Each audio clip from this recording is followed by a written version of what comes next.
అందరికీ నమస్కారములు. కార్తీక మాసం శుభాకాంక్షలు. మరి కార్తీక మాసం అందరూ భక్తి తత్పరతతోటి ఆధ్యాత్మిక వాతావరణంలో సంతోషంగా ఉన్నారు.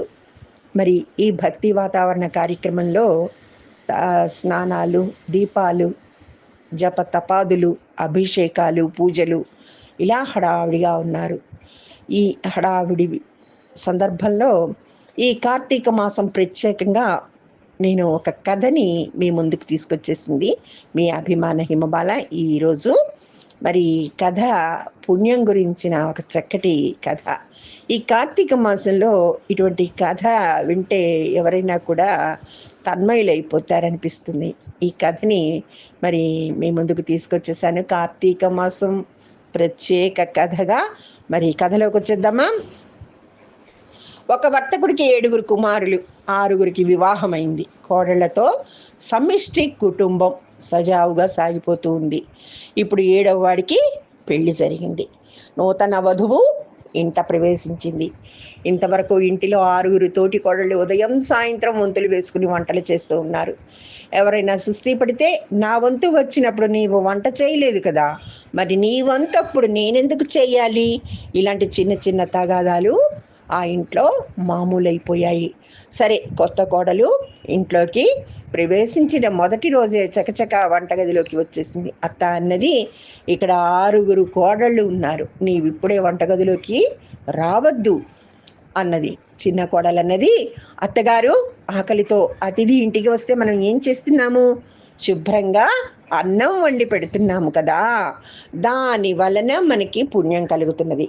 ఒక్కరికి అన్నం పెట్టినందుకే ఇంత పుణ్యం వస్తుంటే మరి ఇంట్లో వాళ్ళందరికీ వండి వడ్డిస్తే ఇంకెంత పుణ్యం రావాలో చెప్పండి. ఇల్లు మీది, బియ్యం మీవి, ఇంట్లో పాత్రలు మీవి, వంట పదార్థాలన్నీ మీవే. నేను కొంచెం పరిశ్రమ చేసి వంట చేసి పెడితే నాకు పుణ్యం వస్తుందా రాదా చెప్పండి. అందరూ తిని తృప్తి పడతారు, సంతోషిస్తారు. కాబట్టి అత్తయ్య, మీరు అలా కూర్చోండి, ఇలా నేను వంట చేసిస్తాను అని అన్నది. అత్త మనసులో అనుకున్నది, చిన్న కోడలు బాగా చెప్తున్నది, అందరికన్నా చిన్నది అనుకున్నాను, ఈమె బుద్ధి మంచిది, పెద్దది కూడాను అనుకుంది. మర్నాడు తెల్లవారింది. అత్త ఉదయమే వంటగదిలోకి చొరబడి వంట చేయడానికి కూర్చున్నది. కోడళ్ళు అది చూసి, అయ్యో అత్తగారు, మేమంతా లేమా, మీరెందుకు శ్రమ పడడం, లేవండి లేవండి అనగానే అత్త అన్నది, మీరు చిన్నవాళ్ళు, నేను పెద్దదాన్ని, నేను త్వరలో మరణించవలసిన దాన్ని, నేను ఇప్పుడు పుణ్యం చేసుకొనకుంటే మరెప్పుడు చేసుకుంటాను? నా ఇంటి పని నేను చేసుకోవడం పాపమేమీ కాదు కదా. అది కాక ఈ మాత్రం శ్రమ చేస్తే నా ఆరోగ్యం కూడా బాగుంటుంది. నిన్న చిన్న కోడలు, ఇవాళ అత్తగారు ఇలా మాట్లాడుతుంటే కోడళ్ళందరికీ లోపల ఉత్సాహం కలిగింది. ఈ విషయం మనం ఊహించనే లేదు. మన ఇంటి పని మనం చేసుకొని వంట చేసి అందరికీ పెట్టడం వల్ల పుణ్యం వస్తుంది. ఇక ఇప్పుడు ఏ కోడలు ముందు లేస్తే ఆమె వంటగదిలోకి చొరబడి పొయ్యి వెలిగించి కూరగాయలు తరగడం మొదలు పెడుతున్నారు. నేను ముందు అని తగువులు వస్తున్నాయి. ఇంటి యజమాని ఇది గమనించి, అందరూ వంతులు వేసుకుని ఆ ప్రకారం వంట చేయండి అన్నాడు. ఇప్పుడేమో ఇవాళ వంట నీ వంతంటే నీది అని వాదులు ఆడుకునేవారు. ఇప్పుడేమో ఇవాళ వంట నేను చేస్తానంటే నేను చేస్తానని మరి భావాలు వీరి మనస్సుల్లో ఏర్పడ్డాయి. కొత్త కోడలు కొంచెం అసంతృప్తిగా ఉన్నది. తన వంతు 4-5 రోజులకు మారు వస్తున్నది. సరే, ఈ ఖాళీ సమయంలో ఏం చేయను అని ఆలోచిస్తూ ఉండగా ఆమె దృష్టి మూలనున్న తిరగలిపై పడింది. దివ్యమైన ఆలోచన వచ్చింది. మర్నాడు తిరగలిని తన గదిలోకి మార్చుకుని పిండి విసరడం మొదలుపెట్టింది. అత్త ఇది గమనించింది. ఏమే చిన్న కోడలా, నీవు పిండి ఎందుకు విసురుతున్నావు? మన దగ్గర డబ్బుకేమీ లోటు లేదు కదా, భగవంతుడు మనకి చాలానే ఇచ్చాడు. అలా ఆమె జవాబిచ్చింది. అప్పుడు అత్తయ్య, మనకు డబ్బు చాలా ఉండొచ్చుగాక, కానీ నన్ను ఈ పని వద్దని మాత్రం చెప్పకండి. పిండి రోజువారీ విసురుతూనే ఉంటాను. ఇలా చేతితో పిండి విసరడం వల్ల శరీరానికి సరిగా ఉంటుంది. వ్యాయామం కూడా దానంతటా అదే అవుతుంది. జబ్బులు రావు. పదే వైద్యుల వద్దకి పోనక్కర్లేదు. అదే కాక వంట చేసిన దానికంటే కూడా ఎక్కువ పుణ్యం ఈ పని వల్ల లభిస్తుంది. వంట ఎవరైనా చేస్తారు, పిండి మాత్రం నేను విసిరినదే అంతా తింటారు అన్నది. అత్త, 6 కోడళ్ళు ఈ మాటలు కూడా శ్రద్ధగా విన్నారు. ఈమె సరిగానే చెబుతున్నది అనుకున్నారు. వారు తమ తమ భర్తలతో ఇంటికి తిరగలి కొని తెండి, నేను రేపటి నుండి పిండి విసిరాలి అని చెప్పుకొని తిరగళ్ళు తెప్పించుకున్నారు. అందరూ రోజువారీ 2.5-3 కేజీల దాకా పిండి విసురుతున్నారు. ఇంట్లో పిండి పేరుకుపోతున్నది. వెంటనే కొత్త కోడలు పిండిని సంచుల్లో సర్ది దుకాణంలో పెట్టి అమ్మించేసింది. బాగా లాభం వచ్చింది. అందరికీ ఆనందమైంది. కొత్త కోడలు ఇంకా ఏం చెయ్యాలి అని ఆలోచిస్తున్నది. ఇంటి వెనుక నుయ్యి ఉన్నది. రోజు నౌకరు వచ్చి తొట్టెలోనికి నీళ్లు తోడుతుంటాడు. ఈమె మరునాడు త్వరగా లేచి స్నానపానాదులు ముగించుకొని నుయ్యి దగ్గరికి చేరుకున్నది.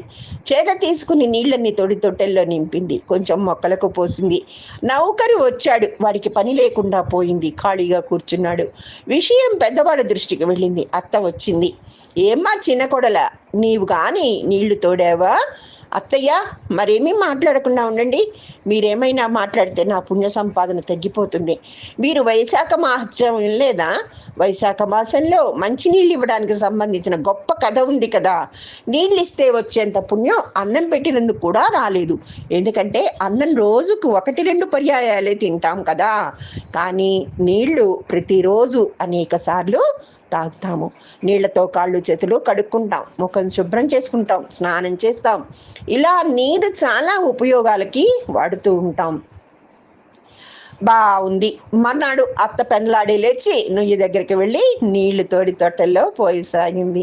కోడళ్ళందరూ హడావిడిగా అక్కడికి చేరుకున్నారు. అత్తగారు, మీరు చేసేది ఏమన్నా బాగుందా? మేము ఇంతమంది ఉండగా మీరు ఈ నూతి నీరు దగ్గరికి రావడం ఏమిటి అని మీరేమీ ప్రశ్నించకండి. నేను పెద్దదాన్నయ్యాను, అందువల్ల తొందరగా పుణ్యం సంపాదించుకోవాలి. మీరైతే వెనుకనైనా చేసుకోవచ్చు. సరే. మరునాటి నుండి కోడళ్ళు కూడా నూతి దగ్గరికి చేరి వంతులు వేసుకొని నీళ్లు తోడసాగారు. నౌకరికి ఏం చెయ్యాలో తోచలేదు. అమ్మా, నాకు సెలవిప్పచ్చండి అని వెనుదిరగ్గా చిన్న కోడలు అడ్డుకొని అత్తగారితో, ఇతడిని ఉద్యోగం మానిపించవద్దు, షాపులో వేరే పని అప్పగిద్దాం అన్నది. చిన్న కోడలి మంచితనం తెలుసుకుని అత్త చాలా సంతోషించింది. చిన్న కోడలు ఇప్పుడు మళ్ళీ ఆలోచనలో పడింది. ఇంట్లో అందరూ వంటలు చేస్తున్నారు, పిండి విసురుతున్నారు, నీళ్లు తోడుతున్నారు. ఇంకా నేనేం చెయ్యాలి? ఒక నిర్ణయానికి వచ్చింది.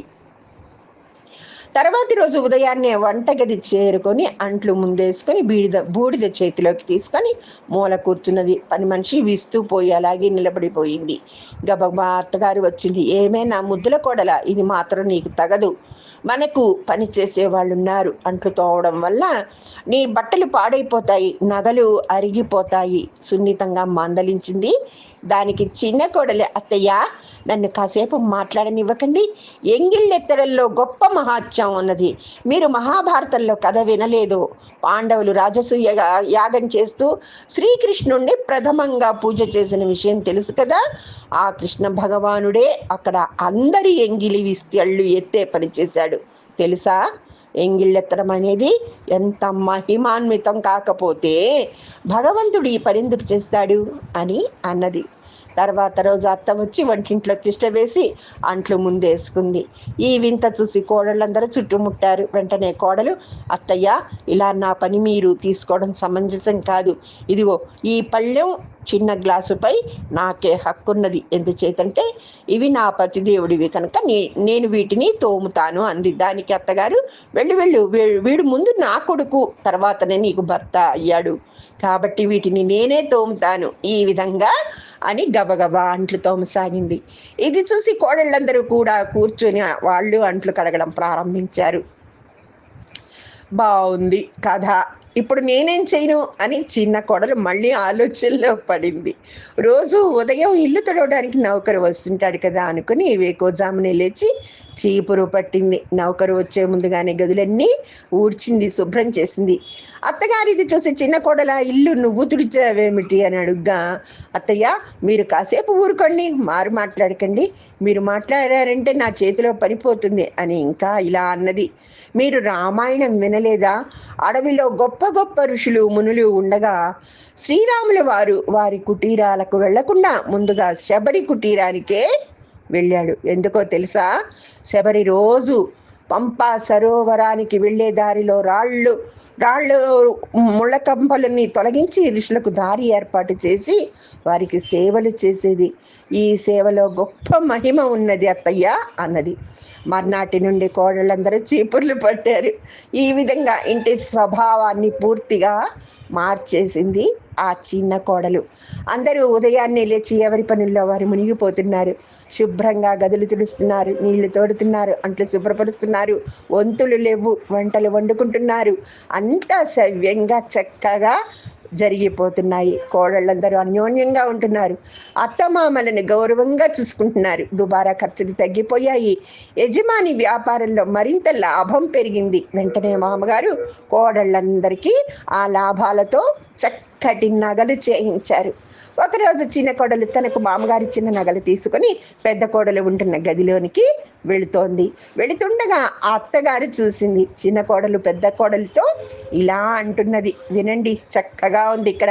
అక్క, మీకు ఆడపిల్లలు ఉన్నారు, వారు పెరుగుతున్నారు. రేపో మాపో వారికి పెళ్ళిళ్ళు చేయాలి.